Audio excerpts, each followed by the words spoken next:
a time of plagues, punishments, and pottage. We're diving into what life was really like during the Middle Ages. Forget the castles and chivalry Hollywood sold you. The truth? You probably wouldn't last a single day. So before you get comfortable, take a moment to like the video and subscribe, but only if you genuinely enjoy what I do here. And let me know in the comments where you're tuning in from and what time it is for you. It's always fascinating to see who's joining us from around the world. Now, dim the lights, maybe turn on a fan for that soft background hum, and let's ease into tonight's journey together. Congratulations, you've just woken up in the year 1325. The good news? You're alive. The bad news? So are the fleas. Your bed is a half-rotted straw mattress stuffed with bugs and hay that smells like a barn floor, because it was a barn floor 3 months ago. There's no memory foam, no pillows, and definitely no Egyptian cotton sheets. Just a wool blanket that hasn't been washed since last winter, and now weighs roughly as much as a small cow from the accumulated grime. You blink awake as the church bell clangs in the distance. It's the medieval version of an alarm clock, only louder and somehow even less merciful. Your home is a wooden hut with one room, no windows, and a charming open-concept floor plan where your family, livestock and domestic insects all share the same space. The smell? Oh, it's a fragrant symphony. A subtle blend of stale beer, human sweat, goat, and something you pray isn't mould, but know in your soul probably is. Scented candles haven't been invented, and even if they were, they'd just melt on your dirt floor. You try to stretch, but immediately regret it, because the air is freezing and your joints ache. You're 22 years old, which in medieval terms is roughly middle-aged. Your spine creaks like an old wooden door, and your knees sound like a bag of rocks being shaken by a confused peasant. Getting out of bed is a gamble.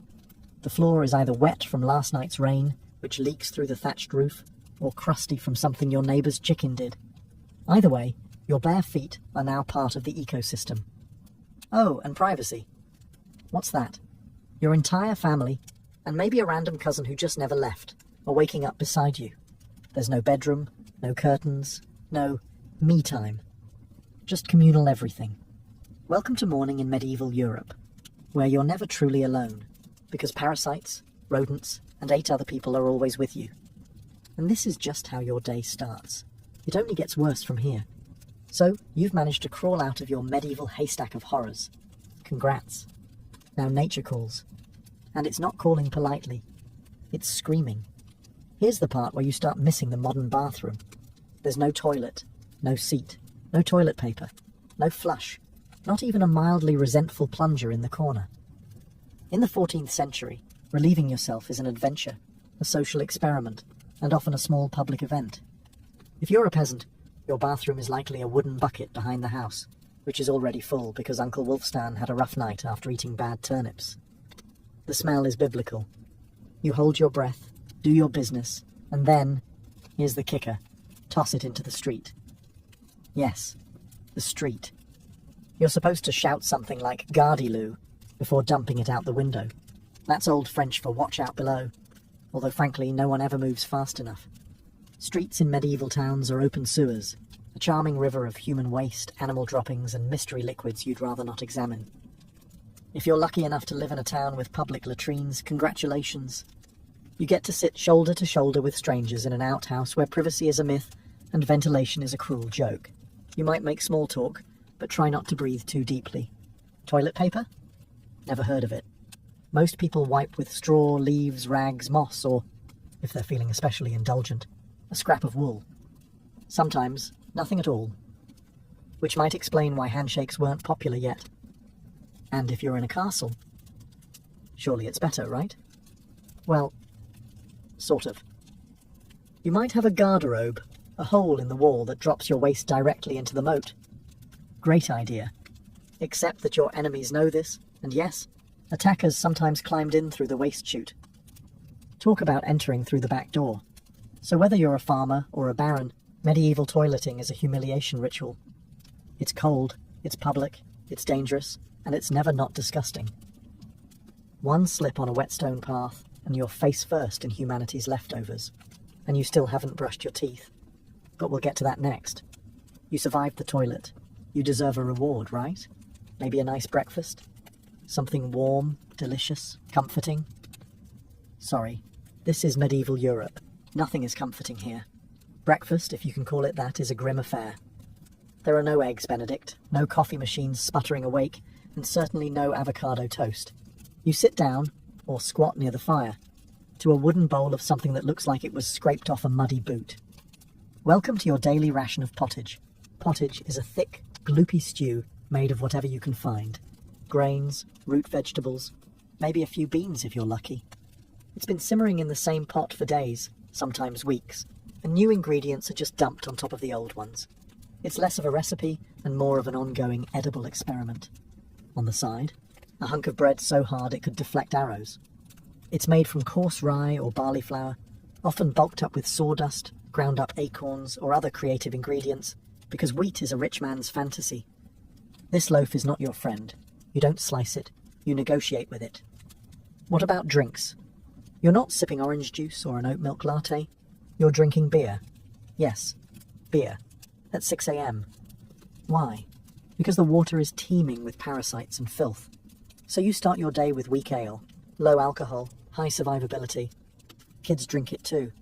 No one's happy about it, but at least it won't kill you. Immediately. Want some meat or cheese? Dream on. That's for Sundays and saints' feast days, and only if your lord is feeling generous. Most peasants don't eat meat more than a few times a year. As for fresh fruit, only when it's in season, and not already fermented into wine. And don't even think about spices unless you're royalty. A pinch of pepper costs more than your monthly wages. Salt is valuable enough to be locked away. So you chew your gritty bread, gulp your medieval beer, and try not to think about the rat that may have nibbled your porridge in the night. Breakfast doesn't energize you. It just happens to you. And now that you're properly underfed, it's time to work, like your life depends on it. Because it absolutely does. So, you've eaten your sad medieval breakfast, and now it's time to get dressed. Not that it'll help. Your wardrobe consists of exactly one outfit. One. It's a rough wool tunic or linen shift that you've worn every day for months, possibly years. There's no such thing as seasonal fashion. There's just, wear this until it disintegrates or gives you a fungal infection. Underwear? Optional. If you're lucky, maybe a linen undertunic. If you're not, well, you're going commando under layers of scratchy, sweaty wool, all lovingly stitched together by someone who probably had no idea what a seam was supposed to look like. There's also no washing machine, no soap, and absolutely no dry cleaner in sight. So your clothes are stained, stiff, and scented, like a compost pile that's been left to marinate in a pigsty. Even if you wanted to wash them, it's not easy. You'd have to haul water from a river or, well, heat it over a fire, scrub your tunic on a board with ashes or lye, and hang it in the sun, which is out approximately 3 days a year. And don't get me started on shoes. If you own any, they're made of untreated leather, barely stitched together, and offer as much arch support as a banana peel. Most peasants just go barefoot, through mud, through dung, through medieval landmines, aka sharp rocks and disease puddles. All this means one thing. Your skin hates you. You itch constantly. Fleas, lice, and bedbugs live rent-free on your body. Everyone has them. Nobles, lousy, monks, itchy, children, walking insect farms. No one escapes. You'll be scratching your armpit with a wooden spoon while chatting with the local priest, and no one will even bat an eye. Your skin is raw from rubbing, your scalp a battlefield of bites, and if you develop a rash, well, too bad. There's no dermatologist, no hydrocortisone, no one to tell you it's probably scabies. You just keep on suffering. And if you're lucky enough to not get an infection, great. That rash will simply accompany you for the next 6 months like an unwanted medieval sidekick. Now that you're dressed in misery and wrapped in discomfort, it's time to head outside and start working yourself to death. Now that you're fully dressed in itches and damp wool, it's time to flash that morning smile. Except, you don't. Because in the Middle Ages, smiling is a dangerous game. Not emotionally, dentally. There's no toothbrush, no toothpaste, no mouthwash, no floss. The concept of oral hygiene is about as popular as bathing, which is to say, not very. Some people might chew on a twig or rinse with wine or vinegar, but for the most part, your teeth are on their own, and they're not doing well. By the time you hit your mid-20s, your smile looks like something pulled from a haunted crypt. Cavities are rampant, gums are swollen. And those aren't just food stains on your teeth. That's decay. You have more rot in your mouth than a medieval root cellar. Sugar, while not yet everywhere, is becoming more common among the rich. Imported at great cost, mostly used in small cakes or to show off wealth. If you're a noble, congratulations. You get to rot your teeth faster than the peasants. If you're poor, you'll do it slowly over time with fermented bread, gritty porridge, and years of hard chewing. Toothaches? Get used to them. They're like medieval weather, always there in the background. The kind of pain that makes you consider praying, drinking, or pulling the tooth out yourself with a pair of pliers. And that's not a joke. That was the actual treatment. Dentists didn't really exist, but barber surgeons did.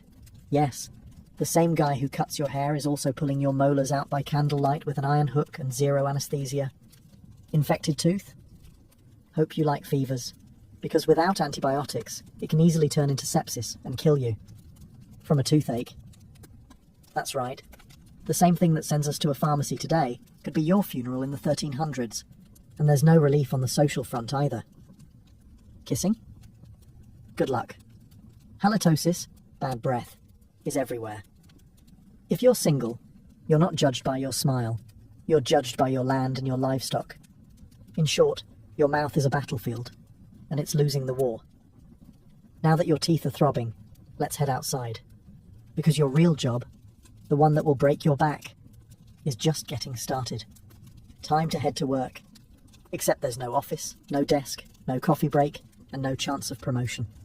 Your job, if you're like 90% of the population, is simple. Don't die while labouring for someone else's comfort. You're a peasant. Congratulations. That means you work the land that belongs to a lord who probably doesn't remember your name. You rise with the sun and stop only when it disappears behind the trees. Your tools? A wooden hoe, a rusty sickle, and whatever bones are still intact in your body. There's no weekend. There's no clocking out. There's only sunrise to sunset, 6 days a week. Sunday is off, but only if you're not harvesting, fighting off raiders, or praying feverishly for your infected toe to stop turning black. The work is brutal. Fields are ploughed by hand or with oxen, if you're rich enough to afford one. You dig ditches, sow seeds, pull weeds, and carry water until your spine begins to resemble the letter S. No one cares if you're tired. No one's asking how your mental health is doing. If you're a woman, surprise. You don't just do field work. You also care for children, clean, cook, spin wool, feed animals, and pretend your husband's lice infestation isn't slowly migrating to your side of the bed. Children? They start helping out around age 5. No school, no toys, just a tiny wooden rake and a dream of one day not dying of the flu. And if you're one of the few who isn't a farmer, maybe you're a blacksmith, a tanner, or a cooper. Great. You still work with fire, chemicals, or animal guts all day in poorly ventilated sheds. The pay? Basically survival. The perks? Occasional bleeding. Break a bone? Too bad. Get a fever, drink some warm beer, and keep going. You can't afford to stop. Not even for a day. Because if you don't work, you don't eat. And if you don't eat, well, medieval Europe has a solution for that. It's called being replaced. So you grip your shovel, ignore the blisters, and keep digging. Because in the Middle Ages, your job isn't a career. It's a slow-motion endurance test. Now that your back is on fire from labouring in the fields, let's talk about the weather. Because in the Middle Ages, temperature is less about seasons and more about ongoing punishment from the sky. Let's start with winter. There's no insulation, no central heating, and no weatherproofing. Just wooden walls with gaps you could throw a chicken through. Your windows? Covered with cloth, not glass. The fire in the hearth? Nice in theory, but you don't have enough firewood to keep it going because wood is expensive, and gathering it from the forest is sometimes illegal. Yes, you can be executed for picking up the wrong stick from the wrong forest. You bundle up in your one damp wool tunic, huddle near the dying embers, and still wake up with your nose frozen. Your feet? Permanently cold, often damp. Your fingers? So stiff they feel like tiny medieval popsicles. Frostbite isn't diagnosed, it's just called bad luck. Now fast forward to summer. Sounds better, right? Wrong. In summer, your home turns into a clay oven. There's no fan, no cross breeze, and absolutely no deodorant. You sweat through your layers, but you can't remove them, because showing too much skin is scandalous, and also invites sunburn, insect bites, and social judgment. The flies are out in full force, attracted to your unwashed body, and the smell of last week's goat stew that's still fermenting in the corner. Mosquitoes buzz by your ear while you sleep, assuming you can sleep through the sound of your neighbours yelling and babies crying. In the fields, the sun bakes you. No sunblock, no hat, unless you fashioned one out of straw like a desperate scarecrow. And the worst part, you still have to work. Heatstroke is just called taking a bad turn, so you're either shivering in your own hovel, wondering if your toes will make it to spring, or you're sweating through your only pair of socks while your thighs chafe into oblivion. And the one thing that never changes, no matter the season, your clothes still itch, your food is still terrible, and your next job, still waiting. Welcome to climate control, medieval style. There is none. Feeling thirsty? Need to freshen up? Want to splash a little water on your face to wake up from this damp fever dream of a life? Too bad. In medieval times, water isn't your friend. It's trying to murder you quietly. Let's start with drinking. The nearby stream looks fresh, bubbling and clear, like something out of a fantasy movie. But spoiler alert, it's not. Upstream, someone just dumped a chamber pot into it. And if not that, then a dead pig is probably decomposing in it. Parasites, bacteria, and the entire microbial army of medieval Europe are waiting in every sip. That's why people drank beer. Yes, beer, even children. But before you imagine medieval kids doing keg stands, understand that it was small beer, weak in alcohol, strong in survival. Brewing boiled the water, so it was safer than whatever flowed through the town ditch. Wine was another option, if you were rich enough to afford it, and unconcerned with functioning properly before noon. What about bathing? Surely water was used for cleaning. In theory, yes. In practice, absolutely not. See, back then, people believed bathing actually opened your pores and let the disease in. That's right. Washing yourself was considered medically risky. You were cleaner, apparently, if you never removed the protective layer of filth caked onto your skin. Communal bathhouses did exist, but they quickly gained reputations as places for gossip, scandal, and sometimes full-on medieval extracurriculars. So naturally, the church got involved and shut many down. Even if you did want to bathe, it was a full production. You'd need to fetch water from the well, boil it over a fire, fill a wooden tub that leaked, and then pray no one else in the house used it before you. Or worse, after. And rainwater? Collected in open barrels where birds poop, insects breed, and moss thrives. Sounds refreshing, doesn't it? So whether it's going in your mouth, on your body, or onto your crops, water in the Middle Ages is less of a life source and more of a gamble. One wrong gulp, and you're spending your final days sweating in a straw bed, clutching your stomach, and contemplating all your life choices. Next time you sip tap water, raise a glass for our ancestors. They didn't have the luxury of hydration without hazard, so you drank the water, or maybe you didn't. Maybe you just stubbed your toe on a rock shaped like disappointment. Either way, you're sick. You need help. You need a doctor. Too bad you live in the Middle Ages where medicine is really just polite torture with a theology degree. Let's start with the diagnosis. Everything wrong with you, whether it's a cough, rash, broken bone, or the creeping plague, is caused by your humours being out of balance. The 4 humours were blood, phlegm, yellow bile, and black bile. According to medieval science, your health depends on keeping them balanced, like some sort of internal soup. Got a fever? Too much blood. The answer? Bloodletting. That's right. Let's drain your life force into a bowl using a dull blade or a hungry leech. And yes, barbers were often the ones doing it. Imagine getting a haircut and a hemoglobin extraction in one sitting. 2 for 1, baby. Feeling sad or anxious. That's clearly an excess of black bile. The cure? Laxatives. Maybe a warm herbal purge. Or just prayers and a cold compress while everyone avoids eye contact with you and starts carving your coffin. Now, if you break a bone or get a nasty wound, you're in real trouble. There's no anesthesia, unless you count passing out from pain. Surgery is done with knives that haven't been cleaned since the Crusades. Tools are heated over fire not for sterilization, but because they just look scarier that way. Antibiotics? Centuries away. Germ theory? Not invented yet. They think disease comes from bad air or God being annoyed with your moral failings. Got a stomachache? Must have been your sinful thoughts. Hope you like confessing while vomiting. If your condition gets worse, you'll be treated with more leeches, possibly some crushed beetles, and a priest at your bedside giving last rites just in case. At this point, they're preparing for the cure known as death, and if by some miracle you recover, everyone just assumes God took pity on you. The doctor takes full credit and the leech gets promoted. So yes, in the Middle Ages, medicine is less about healing and more about surviving the cure. After a long day of labour, lice and leeches, it's finally time to eat. You shuffle back to your hovel, stomach growling, ready for the one joy left in life, a warm meal. Bad news. Your meal is probably trying to kill you. Let's begin with the basics. Food preservation doesn't really exist. There's no fridge, no freezer, just salt, smoke, or the hope that winter air keeps things fresh.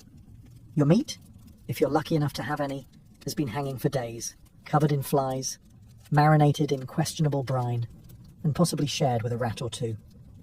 Bread is the cornerstone of the medieval diet, but even that isn't safe. In bad harvest years, desperate peasants bulk it up with bark, sawdust, or even clay to make it stretch. And if it's rye season, there's a bonus. Ergot, a fungus that causes convulsions, hallucinations, and sometimes death. It's like eating bread laced with LSD and tetanus. Vegetables, only if they're in season. And you know what's always in season? Turnips. So, many. Turnips. Boiled, mashed, or floating in pottage, which, if you remember from chapter 3, is basically a hot swamp of mystery ingredients that's been simmering since your great-grandfather's funeral. Fruit might be available in the fall, but it rots quickly, and sugar is rare, expensive, and hoarded by the rich to show off their blackened teeth.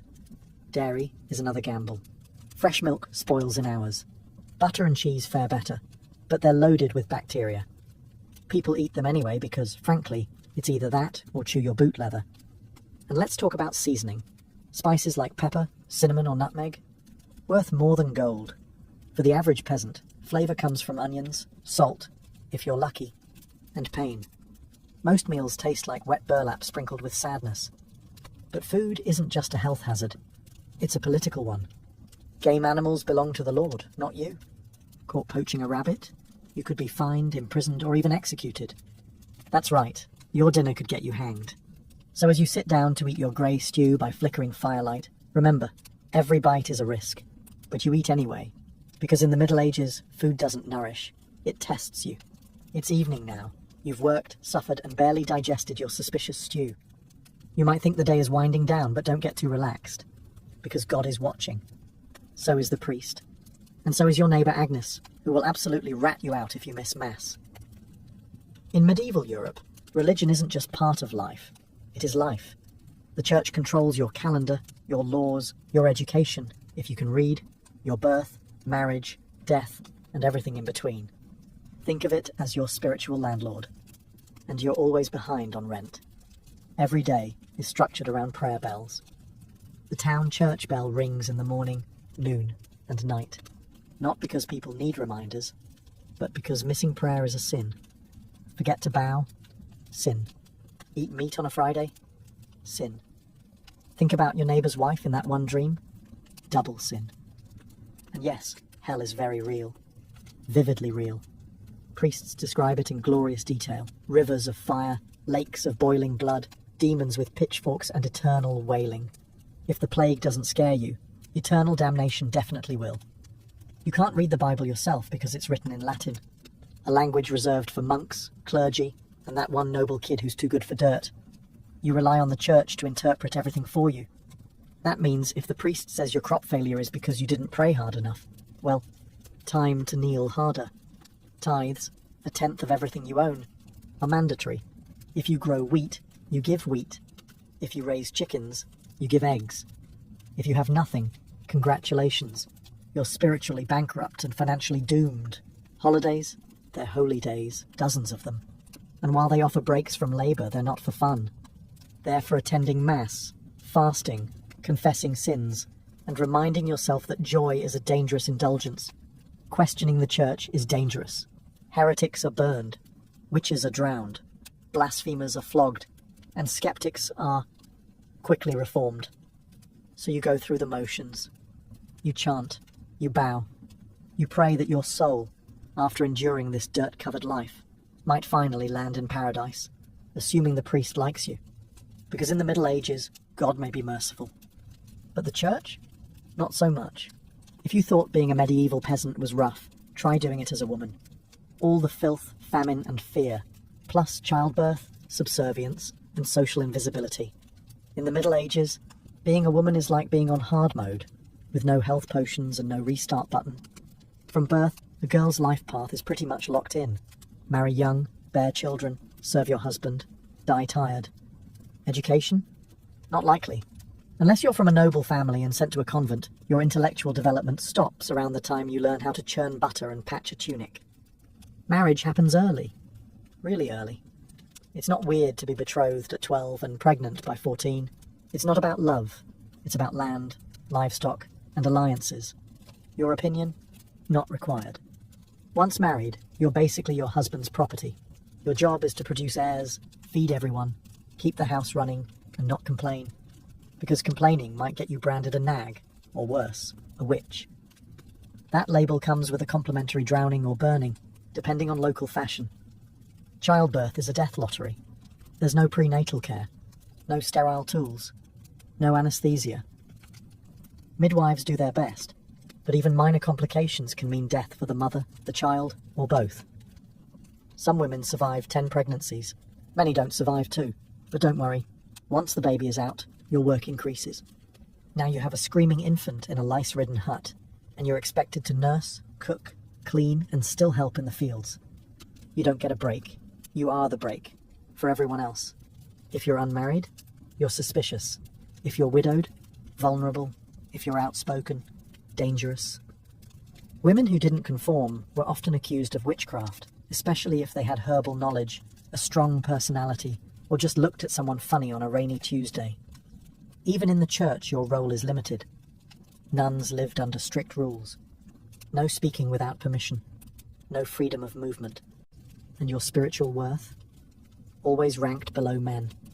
In short, if you're a woman in the Middle Ages, you're expected to endure, obey, reproduce and suffer in silence, ideally while smiling. Because even in a time of universal suffering, women were somehow expected to suffer gracefully. So far, you've battled filth, starvation, social injustice, and possibly a goat. But just when you think your day can't get any worse, here comes violence, loud, bloody, and often completely acceptable by medieval standards. Let's be clear, the Middle Ages were not peaceful. The idea of law and order mostly meant, hope the local lord isn't in a bad mood. Violence is everywhere. In the home, in the streets, on the battlefield, in church disputes, and sometimes in line at the communal bread oven. Crime is common, punishment is brutal, and justice is more performance art than protection. Steal a loaf of bread. You could lose a hand. Accused of lying. Your tongue might get pierced. Gossip too much. Meet the scold's bridle, a metal mask strapped to your head with a bar in your mouth. For correction, of course. Let's say you're accused of something serious. Heresy, theft, witchcraft. How do you prove your innocence? By being tortured, obviously. Welcome to trial by ordeal. One version. You stick your hand in boiling water to retrieve a stone. If it heals without infection in 3 days, you're innocent. If not, you're guilty. Another option. You're tossed into a river. If you sink, you're innocent, and probably dead. If you float, you're guilty, and will be punished anyway. It's like a medieval game show where the prize is survival and the host is actively rooting against you. And if you're sentenced to death, that's a public event. Executions are performed in front of cheering crowds. Hangings, beheadings, burnings. Sometimes people bring snacks. It's the medieval equivalent of cable TV. Domestic violence? Completely normal. Husbands were allowed, even expected, to discipline their wives and children. Street fights? Commonplace. You could be beaten just for looking the wrong way at a noble's horse. And war? Always simmering. Local feuds, territorial disputes, religious crusades. Someone's always marching off to stab someone else in the name of honour, God, or boredom. Violence isn't a breakdown of society in the Middle Ages. It is society. Everyone lives with the constant knowledge that life is fragile, justice is arbitrary, and your neighbour might bash your head in over a pig. So walk carefully, keep your eyes down, and never trust anyone with a club. At this point, you've made it through the lice, the leeches, the laundryless misery, and the looming threat of public disembowelment. But now comes the final chapter of most medieval lives, an early and unglamorous death. If you're alive and still breathing past the age of 40, you're practically a celebrity. You might even be referred to as the Old One, which is less of a nickname and more of a statistical miracle. Let's break it down. The average life expectancy hovers around 30-40 years, but that number is dragged down heavily by infant mortality. Nearly half of all children died before reaching age 5. Disease, malnutrition, or one bad winter was all it took. No vaccines, no antibiotics, no hope. If you survived childhood, you entered adulthood already exhausted. Work began as soon as you could walk upright, and by 25, your joints creaked like a monastery door. You might be missing several teeth, a finger, and most of your original optimism. Women faced a particularly deadly gauntlet: childbirth. It was one of the leading causes of death for medieval women. No pain relief, no medical intervention, just prayer, hot water, and someone holding your hand while you bled out on a straw-stuffed cot. For men, the dangers were different, but equally relentless. Farming accidents, infections from minor wounds, a neighbour's drunken rage, a crusade gone sideways. Even walking to the market could be risky if you crossed paths with a bored bandit or an angry tax collector. Death could also come quietly, from the plague, which turned cities into cemeteries overnight, or from famine, which could last entire seasons, thinning out entire villages, or from bad luck, like eating spoiled grain and spending your final hours hallucinating and screaming at the walls. And funerals? You were lucky if you got one. Bodies were often buried quickly to avoid disease. No embalming, no polished coffins, just a hole, a few murmured prayers, and a shallow mound of earth, if there was enough space left in the churchyard. So yes, in medieval times, life was brutal, short, and constantly under siege by death in all its casual forms. You didn't retire, you just stopped showing up. And speaking of exits, let's move on to your final chapter. The medieval dream dies. So, how's your day been? You've woken up in filth, relieved yourself into a bucket, brushed your teeth with wishful thinking, nearly passed out from hunger, worked until your spine cried for mercy, scratched your way through itchy wool, prayed to not get plague, and barely dodged a public execution for owning a squirrel. Welcome to a single day in medieval Europe. Still dreaming of becoming a knight? Think again. That romanticised version of the Middle Ages, gallant swordsmen, noble ladies in towers, heroic battles and feasts in candlelit great halls. It's a myth polished by fairy tales and fantasy books. In truth, the medieval world was gritty, cruel, and deeply unfair. Hierarchy was everything. If you were born poor, you stayed poor. If you were born rich, congratulations. You had a better chance of surviving, but you were still one bad soup away from dysentery and a hasty burial. Even the nobles weren't immune to misery. Castles were drafty stone refrigerators filled with fleas, smoke, and politically motivated marriages. Sure, you had a fur cloak and a goblet of wine, but also a 50% chance of dying in a skirmish or from an infected splinter. Not exactly luxury. The simpler times weren't simple. They were relentless. Everything took longer. Everything hurt more. Everything, from childbirth to chewing, came with consequences. Life was survival, not leisure. And if you did find a quiet moment to think, to dream, to imagine something better, there wasn't much you could do with it. No upward mobility, no modern medicine, no internet to Google, what's this weird rash? You lived, suffered, worked, and died within a 10-mile radius of where you were born. But here's the wildest part. Through all of this, people still laughed, sang songs, told stories, fell in love, and found meaning. Not because life was easy, but because humans are stubborn like that. Even in the darkest chapters, they made space for light. So tonight, when you slip into your clean bed with indoor plumbing, antibiotics, and central heating, maybe say a quiet thank you to the modern world, and to your ancestors who fought rats, famine, and feudalism, so you wouldn't have to. Long before she was Catherine the Great, Empress of all Russia, mistress of reform, and icon of ambition, she was simply Sophie. Born Sophie Friederike Augusta von Anhalt-Zerbst in 1729, she was the daughter of a relatively obscure German princely family. Her tiny duchy in Pomerania offered little in terms of power, but Sophie herself. She had something no title could provide: razor-sharp intelligence, relentless charm, and a quiet, burning hunger for greatness. Her upbringing was strict. Her mother, Johanna, was cold and calculating, not a warm, nurturing figure, but a social climber obsessed with status. Sophie's father, a Prussian officer, was more distant than disciplinary. From a young age, Sophie learned to walk the fine line between obedience and cunning.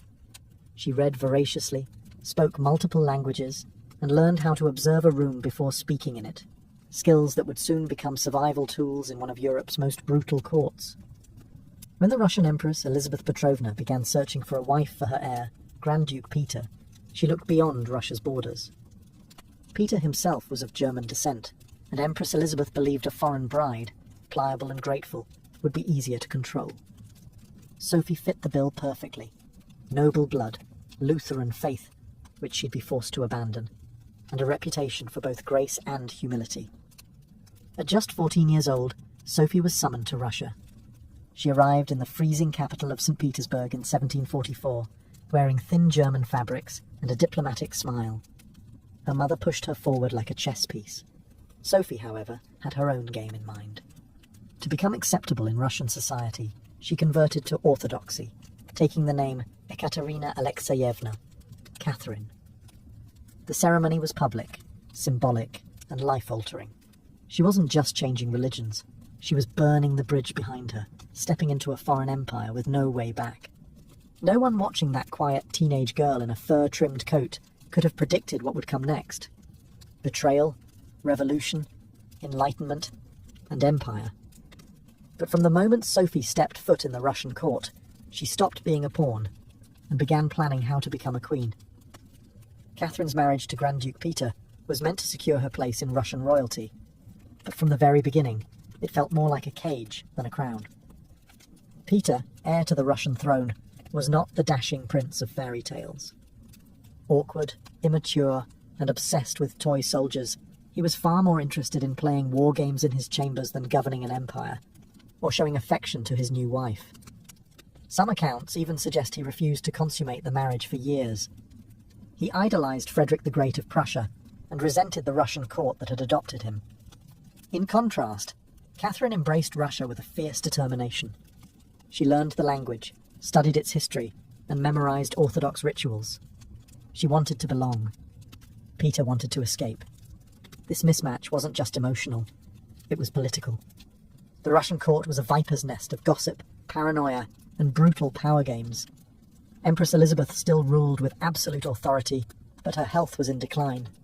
Everyone knew a transition was coming, and everyone had an agenda. Catherine was watched constantly.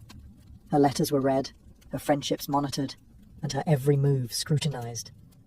She couldn't trust her husband, her mother, who was still whispering in her ear on behalf of foreign interests, or even her servants. In this world, alliances could turn into accusations overnight. But Catherine was no fool. She learned to play the court's games quietly, cultivating allies in the shadows. She charmed military officers, made friends with scholars, and developed a reputation for dignity and restraint, a stark contrast to her husband's childish tantrums and open contempt for Russian traditions. Behind closed doors, Catherine began reading Enlightenment thinkers like Voltaire and Montesquieu. While others saw her as a young consort, she was building a vision, not just for herself, but for Russia, a nation of strength, education, and reason. But there was one problem. The longer Peter lived, the longer Catherine remained in limbo, a powerless wife to a man unfit to rule. So she waited, observed, and planned. She knew the Russian throne wouldn't be inherited. It would have to be taken. In 1762, after nearly 2 decades of waiting, watching, and quietly manoeuvring, Catherine saw her moment and seized it with breathtaking precision. Empress Elizabeth had died, and Peter, now Peter III, was finally Tsar. But his reign began unravelling almost immediately. In just a few short months, Peter alienated the church, offended the nobility, insulted the army, and lavished praise on Prussia, Russia's longtime enemy. He reversed key policies, humiliated the clergy, and talked openly about divorcing Catherine to marry his mistress. The court, already wary of his erratic behaviour, turned cold. The army, filled with generals loyal to Catherine, grumbled in corridors. Even ordinary Russians, devout and patriotic, saw Peter as a foreign puppet who mocked their traditions.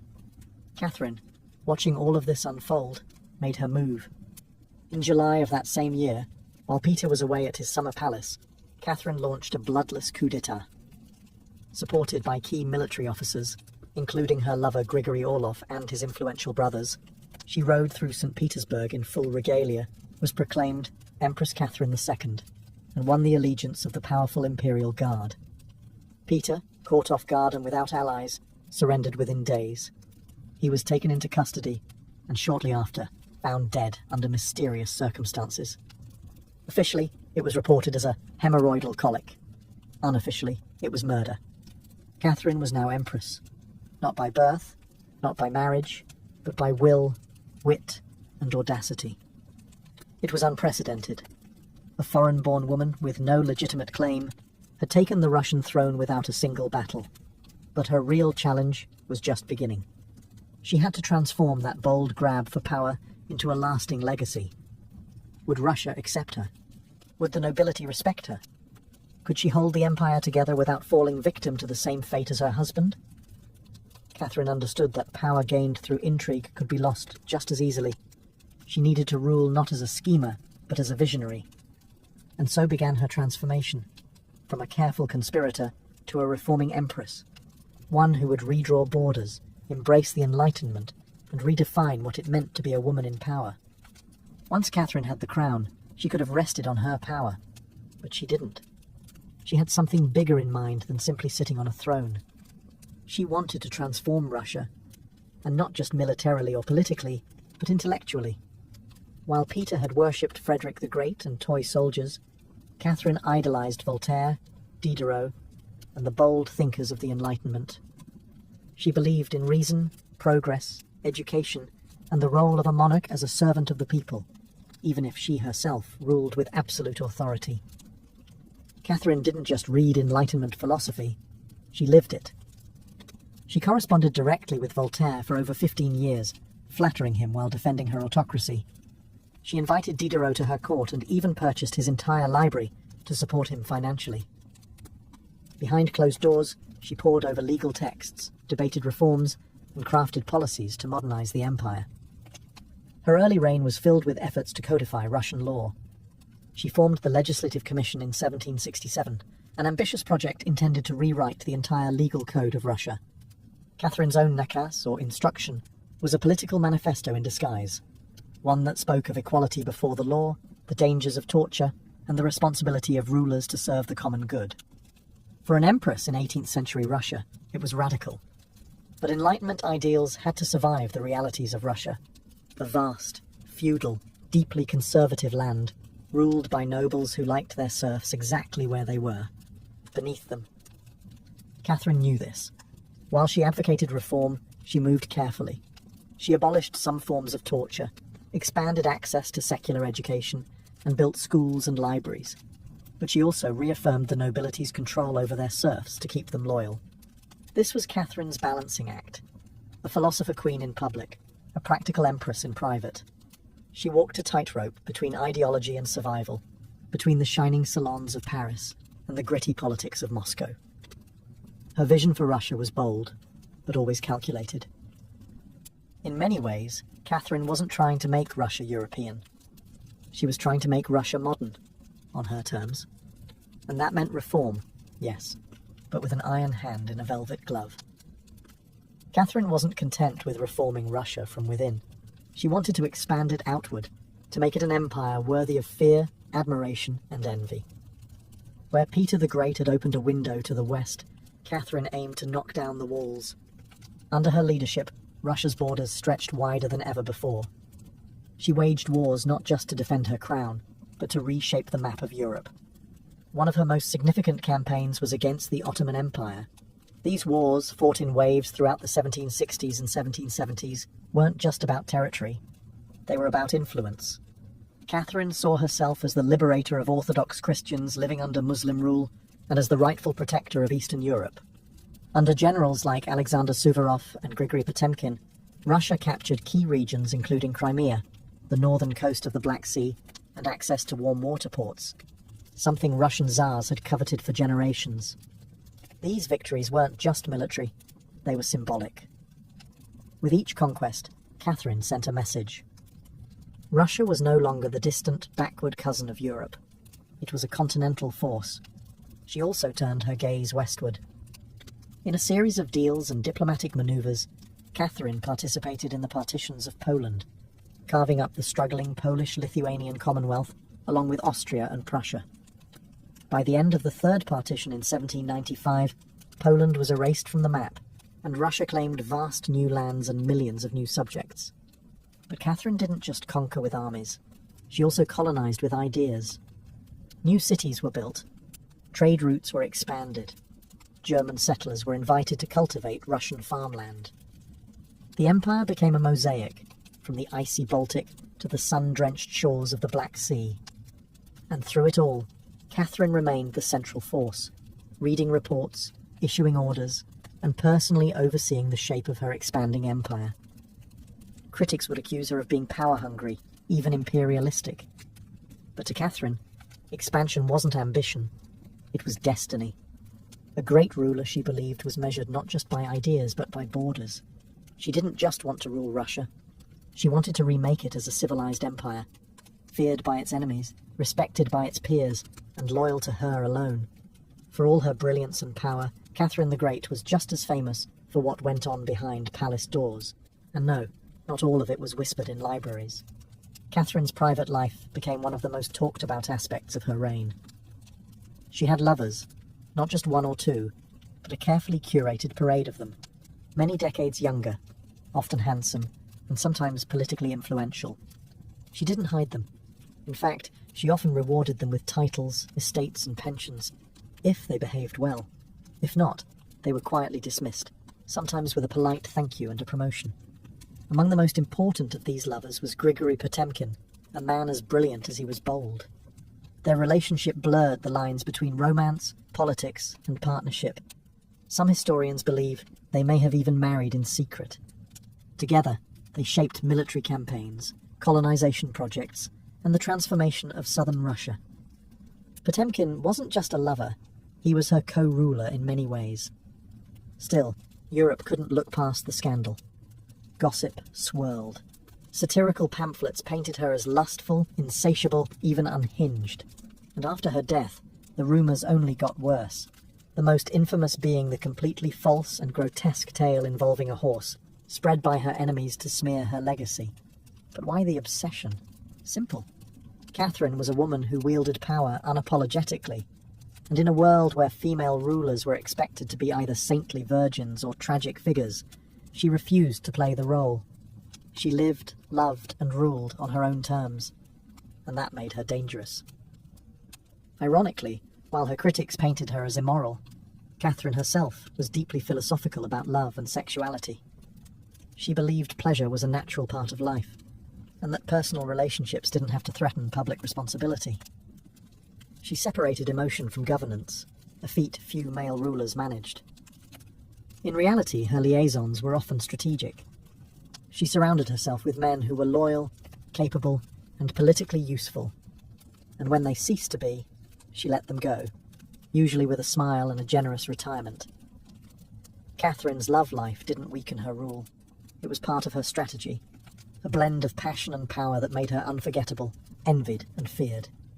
For all her charisma and control, Catherine's reign was not without peril, and in 1773, that peril came in the form of a bearded Cossack named Yemelyan Pugachev. He was no ordinary rebel. Pugachev claimed to be none other than Peter III, Catherine's dead husband.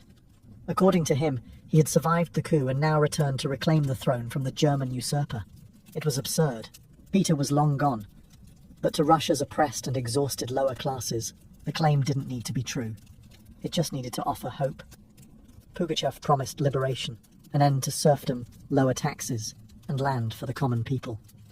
His words lit a fire across the Volga River region, especially among Cossacks, peasants, and old believers. In a time when the gap between nobles and serfs had widened brutally, his promises sounded like salvation. The Pugachev rebellion became the largest peasant uprising in Russian history. Towns were taken, fortresses fell, nobles were slaughtered. For a terrifying moment, it seemed as if the empire itself might fracture. Catherine was shaken. This wasn't a foreign war she could win with cavalry and treaties. This was a revolt from within. Her own people, rising against the system she ruled.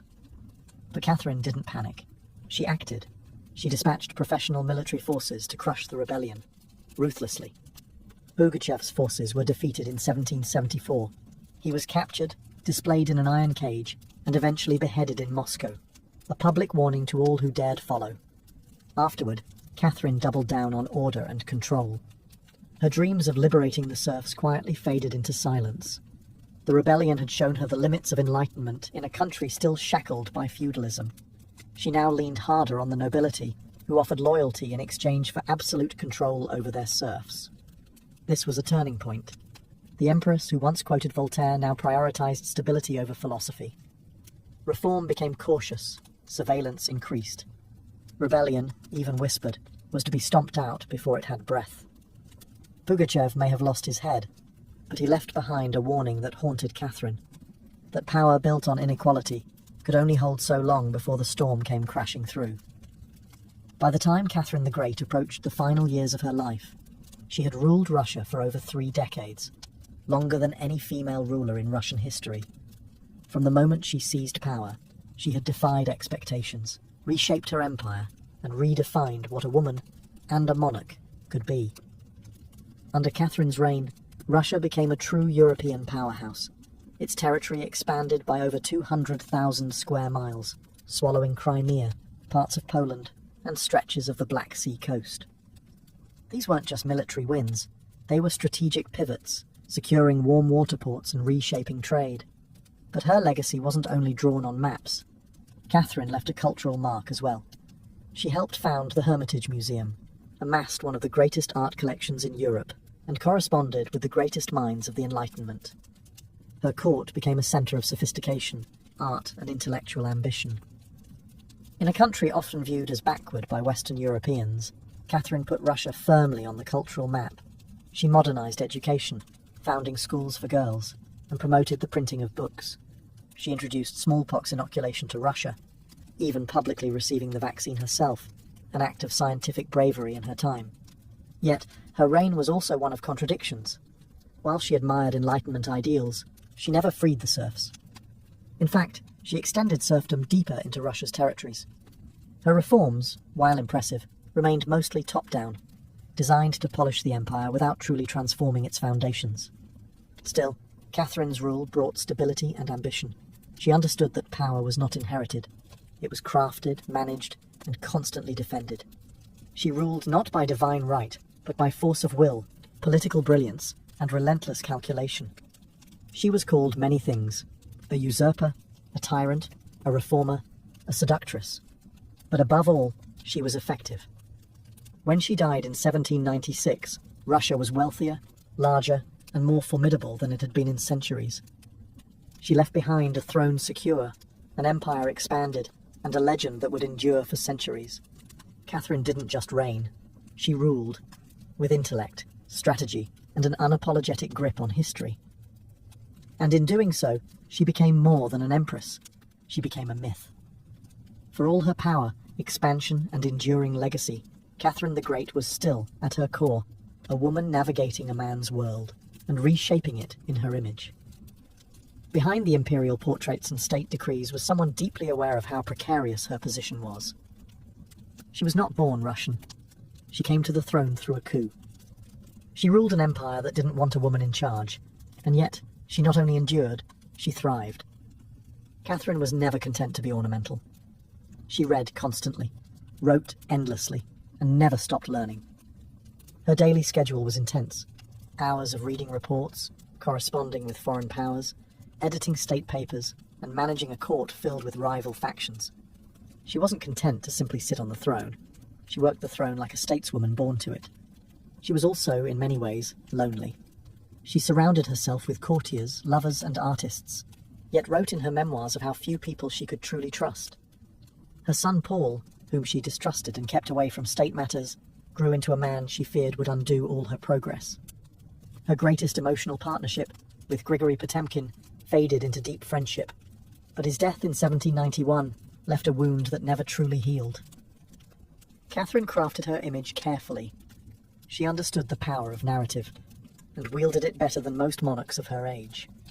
She posed as Mother of Russia, enlightened monarch, warrior empress, and lover of the arts. But beneath those roles was a woman who had endured rejection, betrayal, scandal, and rebellion, and kept going. When she died in 1796, she left behind an empire transformed, but also questions. Could she have done more to end serfdom? Were her Enlightenment ideals compromised by politics? Was she more reformer or ruler? History remembers her by the title she never gave herself: the Great. It wasn't because she was flawless, or kind, or just. It was because she took power and wielded it on her own terms, in a time and place where women weren't supposed to have any. She didn't just wear the crown, she rewrote what it meant to deserve one. In the humid depths of the Chiapas jungle in southern Mexico, the ruins of Palenque whisper stories from the ancient Maya world. Towering temples rise above the canopy, their limestone faces eroded by time, but still brimming with secrets. And in 1994, one of those secrets revealed itself. A team of Mexican archaeologists, led by Fanny Lopez Jimenez, was surveying Temple Throned, a relatively modest pyramid, next to the more famous Temple of the Inscriptions, the burial site of the mighty king Pakal the Great.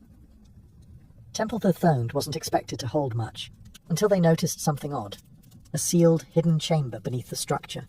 No looters had touched it. It was pristine. When the archaeologists broke through and lowered themselves inside, they found a stone sarcophagus resting in silence. The air was heavy with the weight of centuries. As they opened the lid, red dust rose like smoke. Brilliant, shocking red. The interior was covered in powdered cinnabar, a toxic mercury sulfide used ceremonially by the Maya. And lying within that crimson cloud was the skeleton of a woman. She had been buried with care and reverence. Her bones were fragile but intact, her skull still wearing a jade mask, and her body surrounded by funerary offerings. Necklaces, diadems, ear spools, all crafted from jade and shell. Everything about the burial screamed royalty. Yet no name was inscribed, no glyphs identified her. It was one of the richest female burials ever found in Mesoamerica. And yet, it was a total enigma. Why was she buried in red powder? Who was she? Was she a queen, a priestess, or perhaps even Pakal's wife? The researchers called her the Red Queen, and the name stuck. But even with modern forensics, they couldn't say for sure who she was, only that she had lived around the 7th century, during the golden age of Palenque. Unlike most Maya tombs, hers had been hidden, untouched, and purposefully isolated. Her burial wasn't just ceremonial, it was spiritual. This woman wasn't meant to be remembered with words. She was meant to be remembered through ritual, through colour, and through the mystery she left behind. The most haunting feature of the Red Queen's tomb wasn't her jade jewellery, or the silence of the sealed chamber. It was the red dust. A thick layer of powdered cinnabar covered everything. The sarcophagus, the walls, her bones, even the offerings around her. It clung like blood to stone. To the Maya, this was no accident. Cinnabar, made from crushed mercury sulfide, was one of the most sacred and dangerous substances in the ancient world. Its vibrant red colour wasn't just visually striking. It symbolised blood, rebirth, and the life force that connected the human and divine realms. Red was sacred. It was the colour of sunrise, of sacrifice, of life emerging from death. And it wasn't just symbolic, it was spiritual. Covering the dead in cinnabar was a ritual meant to transform the body, preserving it not for eternity, but for transition. In Maya belief, death wasn't the end. It was a passage, a crossing into another cosmic layer. And so the Red Queen, whoever she was being prepared not just for burial, but for deification. But there's another layer.